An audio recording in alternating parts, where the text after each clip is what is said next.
Long before kids were ingesting Tide Pods, people were looking for ways to get high. Much of this came from psychoactive plants that are now legal in most parts of America and are still popular today. But others turned to more creative methods to get their fix. However, on September 26, 2007, a sheriff's department in Collier County, Florida, who couldn't be bothered to do their research, caused a moral panic across America about a new drug that was becoming popular with the kids. Here is a shocking heads up for parents about teen drug use. One Florida Sheriff's Department warns there's a new way for your kids to get high.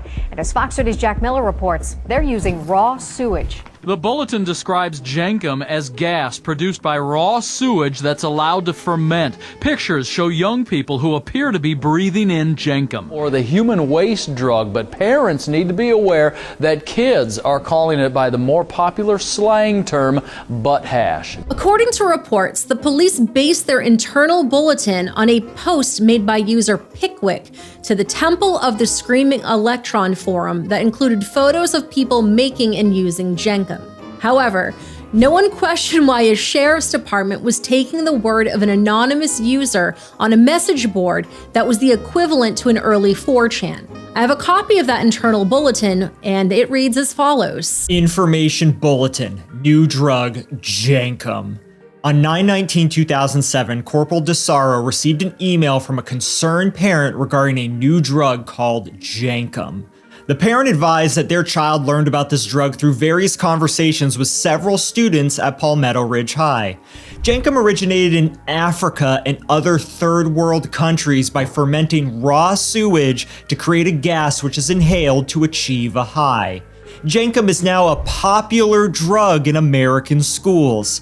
Jenkem is a homemade substance which consists of fecal matter and urine. The fecal matter and urine are placed in a bottle or jar and covered most commonly with a balloon.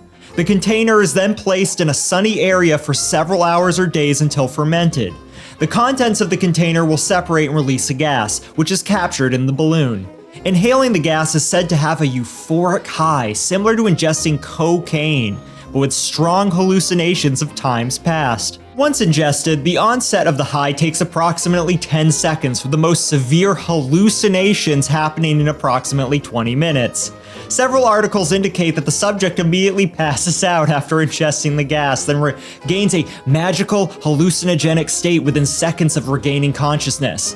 The high has been described by subjects as feeling of being out of it and talking to dead people. The feeling of being out of it may last for several hours or days. All subjects who use the Jenkem dislike the taste of sewage in their mouth and the fact that the taste continued for several days. Slang terms: Winnie, runners, fruit from crack pipe, Leroy Jenkems,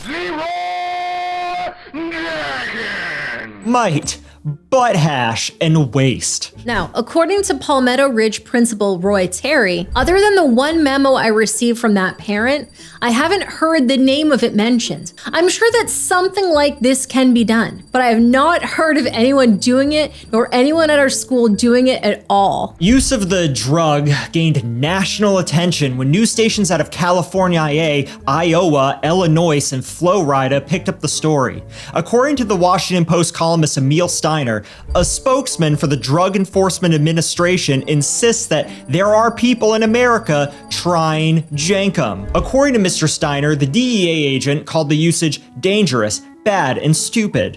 In addition, DEA spokesman Garrison Courtney weighed in on the situation, stating that we wouldn't classify it as a drug so much because it's feces and urine. He added that it is in Africa. We know that. We've heard rumors and speculation about it here, but part of looking for trends is listening first for speculation. It is something we want to keep on top of. Now, spokesman Courtney wasn't entirely wrong here, and alleged usage goes back as far as the 1990s. The name Jenkem is derived from a glue brand of a similar name out of South Africa and becomes a blanket term for all glues inhaled by children to get high. It then extended further into the more common usage we're discussing today. According to reports from the 90s, Jenkem usage in Africa seemed to be centered around the country of Zambia, though, we can't really confirm that. According to Emma Guest, who is the author of Children of AIDS, Africa's Orphan Crisis, Jenkem is made from, and I quote, fermented human sewage scraped from pipes and stored in plastic bags for a week or so until it gives off numbing, intoxicating fumes. The Interpress Service, which is a news agency headquartered in Rome, Italy, described Jenkem in a 1995 article as, and I quote, people used to wonder why a gang of scruffy preteen boys hung around the sewer ponds of the Garden Township here in Lusaka. The stench is so overpowering that people literally speed through that stretch of the slum area wondering how those who live close by ever got used to it. The answer has finally dawned on Zambians, and it has left them pondering the desperation of its street children. The boys at the Garden Township have discovered Jenkem, a new way of getting high. The process is simple. Human excreta is scooped up from the edges of the sewer ponds in old cans and containers, which are covered with a polyethylene bag and left to stew or ferment for a week. The contents are then inhaled, and the result is a lungful of biogases and a powerful hit. Jenkem huffers bury their entire face in the ghastly mess, gasping it all in. Bukela Nyambi, a 5th grade dropout, told IPS with teary eyes and a running nose, "Old man, this is more potent than cannabis." The Drug Enforcement Commission, or DEC, says there is nothing they can do about it. It may be a terrible health hazard, but it is completely legal, as are glue or petrol sniffing, previously the most common way street kids numb their senses. In 1999, Jenkem made its way to the BBC. In their article, they discussed manufacturing Jenkem, and I quote, "At the Lusaka sewage ponds, 2 teenage boys plunged their hands into the dark brown sludge, gathering up fistfuls and stuffing it into small plastic bottles. They tapped the bottles on the ground, taking care to leave enough room for methane to form at the top. A sour smell rises in the hot sun, but the boys seem oblivious to the stench and the foul nature of their task, or in essence, the making of fart bottles." According to John C. Zulu, who is the director of the Ministry of Sport, Youth, and Child Development in the country of Zambia, initially they used to get it from the sewer, but they make it anywhere. They say it keeps them warm and makes them fearless. Allegedly, very allegedly, Jenkem was the 4th most popular drug among street children behind weed, glue, uncured tobacco, and gasoline. Now for me, I just need to know how all of this started. We're a little more progressive and ahead of the curve here in San Francisco. Did someone get Dutch ovened and decided that they liked the fumes a little too much? Supposedly, the effects of Jenkem use last about an hour and can include auditory and visual hallucinations. One alleged Jenkem user told a reporter that, with glue, I just hear voices in my head. But with Jenkem, I see visions. I see my mother who is dead and I forget about the problems in my life. I mean, that's kind of cool, I guess. But there's a more scientific explanation for all of this. In the 90s, an anesthesiologist from Boston conducted a study on mice which included exposing them to sewer gases. He told reporters with Salon.com that, and I quote, holding one's breath, choking, or the inhalation of gases like those produced from Jenkem could result in hypoxia, a lack of oxygen flow to the body that could be alternately euphoric and physically dangerous. Huh, you don't say. Someone might want to let Wim Hof know about this. Now, back in 2007 in Collier, Florida, the Jenkem hysteria came to a head when websites such as Snopes and About.com classified the story as falsehood. The smoking gun came out blazing, claiming that Collier County may be full of shit. The Arrowwood Center, which is a nonprofit educational organization that provides information about psychoactive plants and their chemicals, added their 2 cents, claiming that the Jenkem stories that have been circulating in the US media are almost certainly the strange result of a hoax. And like most good shit talk, the story had spread all over the country at this point. WSBT TV out of South Bend, Indiana advised their parents to wait up for their children at night and not let their kids go to bed until they have seen them and smelled their breath. They also advised parents to look for any bottles with dark contents in their rooms and to check their toilets. I'm not kidding. According to KXAN TV out of Austin, Texas, once it becomes okay with a certain group of adolescents, it becomes okay with a lot more. We just want to know who this certain group of adolescents is that they're referring to exactly. In 2009, the city of Bettendorf, Iowa added organic substances to its city ordinance regarding illegal inhalants out of fear of Jenkem use. And finally, in 2009, an apartment building in Fort Pierce, Florida was condemned out of concern that police had finally busted up a Jenkem den. After leaking containers of human waste were found in the unit, police shut the whole place down. I just need to understand this thought process for a moment, because by that logic, aren't we all just a bunch of walking, talking Jenkem trap houses wandering around God's green earth? Now, here in 2025, you would think that with the advent of internet and the fact that we have phones strapped to our bodies 24/7, that people wouldn't be so gullible. But you'd be wrong in thinking that. In fact, Banyan treatment centers still mention Jenkem online as an actual drug. They go on to discuss possible side effects such as mood swings, euphoria, lightheadedness, dizziness, confusion, headache, hallucinations, delusions, and pleasure. And I swear to God, this is still up to this day. You can go find it. I'll have it in the show notes. They note that many Jenkem addicts have reported intense delusions, such as seeing dead relatives, as well as feelings of empowerment.